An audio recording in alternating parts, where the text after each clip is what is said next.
Lesson 13.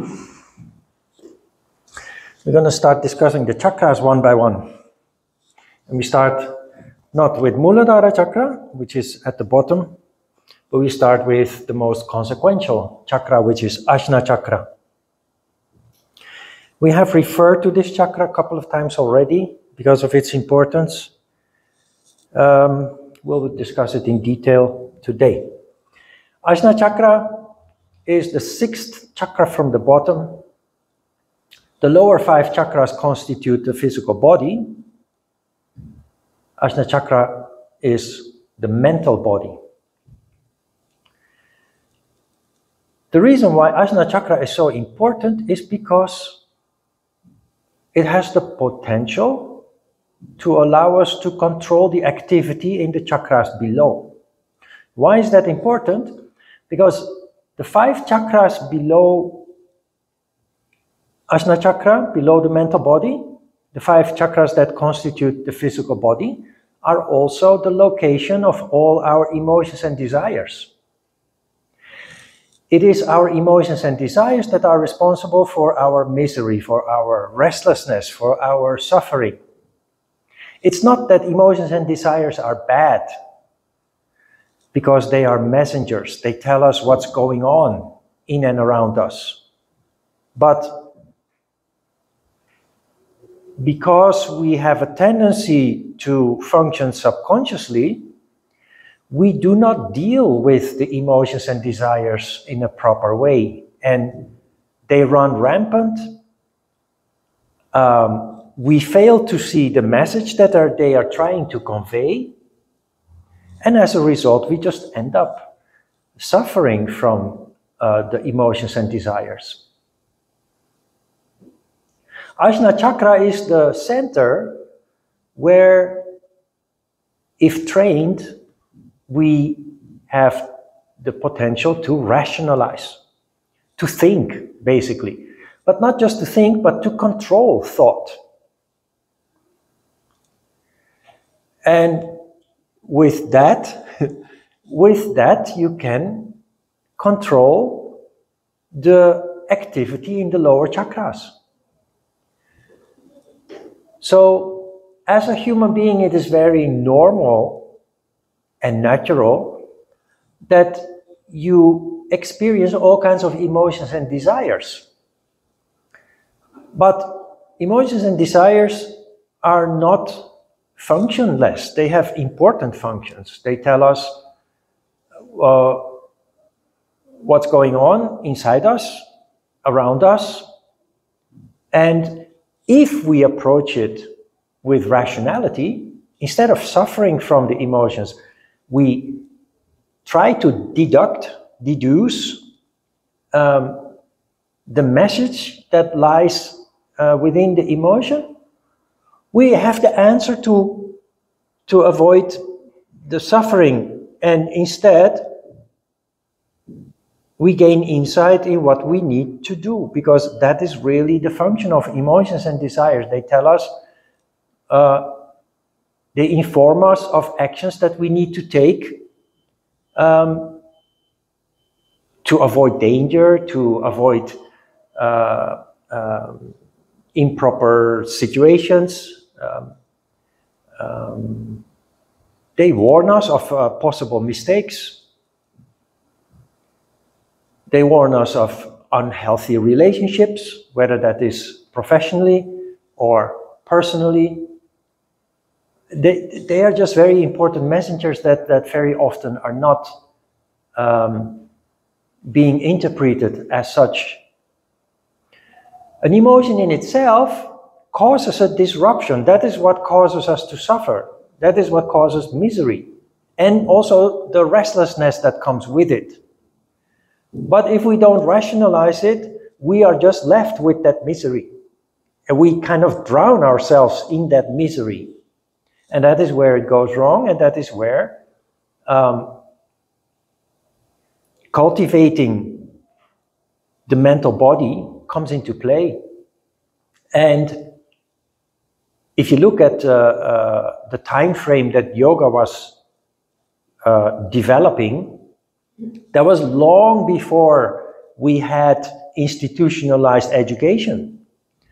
So people didn't function at that time the way that most people do in the time that we are now living, because most of us have been subjected to 15 to 20 years of compulsory education in most societies, which basically does what yoga intended to do, but at a cost. Because originally the yoga system is designed to develop the mental body without conditioning, without the pollution that we acquire through the compulsory study of many subjects that we need to master to pass a test. So like with a computer, you download a whole load of programs, and the hard disk becomes kind of overloaded. When you clean up the hard disk from all the unnecessary data, the computer suddenly starts working a lot better. Ajna Chakra is like that. And yoga automatically triggers a process in which we start that purification process, where we carefully, one after the other, evaluate everything that we have acquired since we were born. We, one after the other, evaluate what's valuable we keep, and all the rest we simply discard off, and the brain just becomes much clearer, much calmer, and much more focused as a result of that. We call that purification of Ajna Chakra. When there is sattva in Ajna Chakra, you are observing, in an observing mode. That is when you're daydreaming, for example. That is when you're very calmly contemplating. Most people have spontaneous moments of this condition, but they occur with large intervals. As a result of yoga practice, especially if that also includes meditation, but also without, just meditation is reinforcing that process, you become a contemplative person, and most of the time you're in that condition, which allows deep insight, and deep insight into everything, yourself and life, your past and even your future.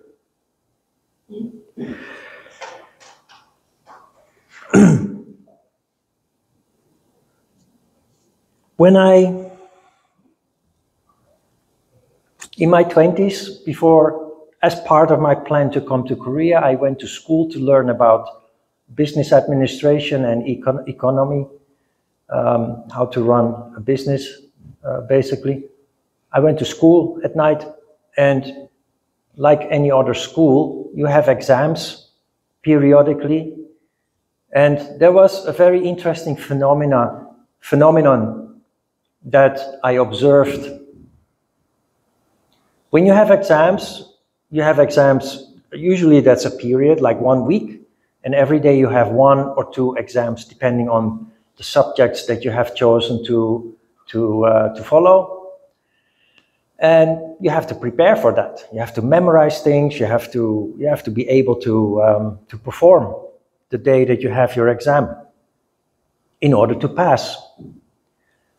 And what I notice is that there are many students who they prepare, which is important, but then up until the moment that they arrive at their desk to sit down and wait for the materials to be handed out, they keep studying their materials. They keep trying to put in more information, thinking that that is the way to succeed. And often what happens is that especially those people suffer from a blackout. They have all the information there, they prepared very well. Up until the very last minute even. But they have put a blockage in Ajna Chakra as a result of their nervousness, their frantic pursuit to control every detail of the subject. And the moment that they sit down, it's in their brain, it's in their memory, but it doesn't come out. There is a blockage. And the reason for that is there is no sattva. My approach was very different. I would prepare in the days before the exam, but the day of the exam I would do nothing. I would just take a shower, have my breakfast, do yoga, have a breakfast, go to school. I would leave even my books at home, my notes. I would just go to school, buy a cup of tea in the canteen and sit in the window frame and just sip my tea and look out over the street, the cars and the people passing by. And that allowed me to be in a contemplative mood. And it led to a very interesting phenomenon that I only understood later. It gives you the ability, even when you're confronted with a question that you cannot accurately answer, you reply with an answer that is at least related to the subject, at least related to the particular question. And although it's not accurate, the examinator sees what you have done there and gives you points for that, because even though it's not accurate, they get the message that at least you know what you're talking about. People with a blockout, they have nothing, or the answer is just totally wrong, and they fail. So your condition is very important in how your Ajna Chakra is functioning. And of course, when you're contemplative, you see things that other people can't. You make connections that other people can't. And even in passing exams, it is of very practical value. In Rajas, there is creation of thought and thought control.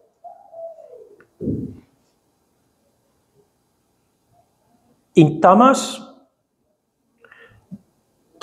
leads to uncontrolled thought production, restlessness, and negativity, which often results in depression, which is one of the most common, I don't want to say disease, but one of the most common issues that people complain about. I feel so gloomy, I feel so down, I feel so dark.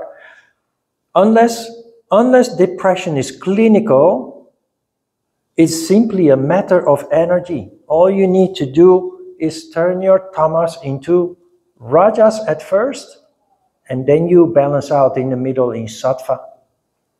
So when in such a dark or gloomy condition, all you need to do is move.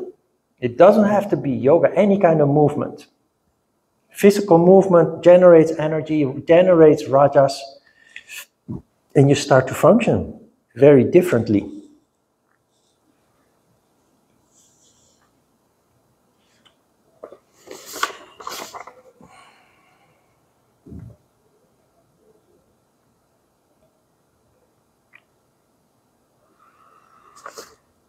There is an additional handout. There are two actually. One with a chakra chart is just for your information, a practical value. But this one is very interesting. Pregnant through prayer. And the reason why I included this in this lesson 13 about Ajna Chakra You see at the very last paragraph on page 2 at the bottom, between brackets, the last sentence, think about the prayer experiment with women wanting to become pregnant. That is about healing, the power of healing at a distance within Ajna Chakra. And that is based on the power of concentrating your thought. There are various manifestations of that. One that many people are familiar with is Reiki. Reiki is something that you do through the palms of the hands. But what you're really doing is a Reiki practitioner must have the ability to concentrate their mind, must have a foundation of meditation. Because one thing that is important is that you are sattvic when you treat a person, because through your hands, your condition goes into the person. If you are restless, your patient will become restless. So you need to be sattvic, but you also need to be very focused, because your focus will allow large amounts of energy to go through the meridians in your arms into the patients. And that is what is healing. And it really works, provided that you are sattvic and that you can really concentrate. Pregnant Through Prayer is an article I just stumbled across while reading the news. And it was in Dutch, from a Dutch scientist working in university. And the reason why I included it also is there are many reasons, because if you read it, I translated it from Dutch to English, but I try to let it keep its original feeling. And the feeling that you get is skepticism here. Scientists do not believe in things that are supernatural. Scientists need proof, concrete proof. There's nothing wrong with that, but if you're the least bit sensitive, you know that there are phenomena that you cannot concretely prove, but it is clear that they exist. This is one of them. And interestingly, we are living in, I'm Dutch, that is where the article comes from. The research was done in Korea at the Cha Hospital. Cha Hospital is famous for IVF treatment. And what they did is they had a group of 199 women who were under treatment to become pregnant. And they asked a group of Christians, I assume, in the United States to pray for the women, for half of the women. They divided the group in two. 50% was placebo, and 50% they started praying for these women. 3 layers deep. First, a group in the US, praying for the group. They were reinforced by people in Canada who would support the US group in their endeavor, and by a group of people in Australia praying to reinforce the other two.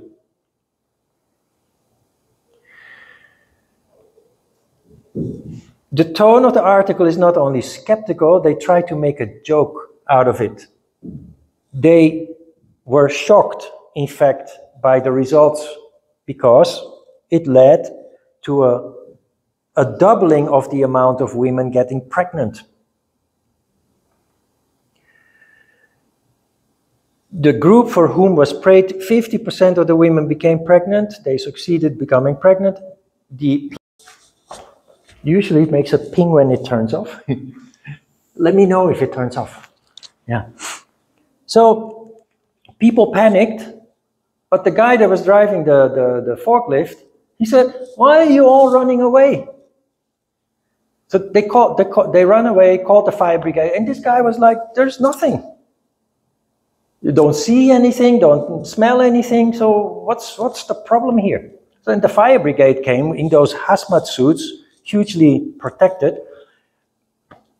You don't see, hear, smell, taste, feel anything, but it can actually kill you. It can cause cancer, it can cause terrible disease and lead to death, really. Example of doubting Thomas, people don't believe if there's nothing to see, feel, hear, smell, or taste, it doesn't exist. So here we have a proof that it actually does.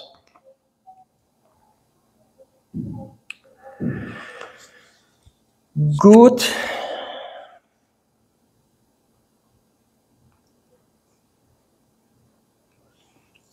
Questions? It's not really a question, but it's regarding science skepticism. Yeah. I heard from a inspiration scientists that he himself encouraged people, because there's a lot of Islamophobia or anti-religion going on and stuff like that. So they were talking about science and how this phenomenon it really divides groups of scientists, and the best of the best in the US usually turn to believing God and believing in the invisible. Because I think, to quote you, they have proven that that the universe was a coincidence was as likely as shooting from an arrow from Earth and having it reach some other galaxy. Right. Very precise target. So it's interesting because there is definitely the different motives from, like, as the scientist, as you go forward in your career, the more research that you do, that really usually rises always the discussion of God and the invisible and spirituality. So right, yeah. The people who then, this is also the story of rational thought and intuition. People with intuition, they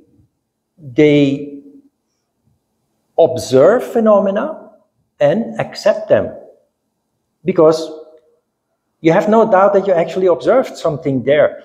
But people who function only mentally, and very often those are highly educated people who are intellectually very highly trained, at the cost of intuition, they do not observe these more subtle phenomena taking place. And so if you can't observe it, it just doesn't exist. If you hear about it, you just ridicule it.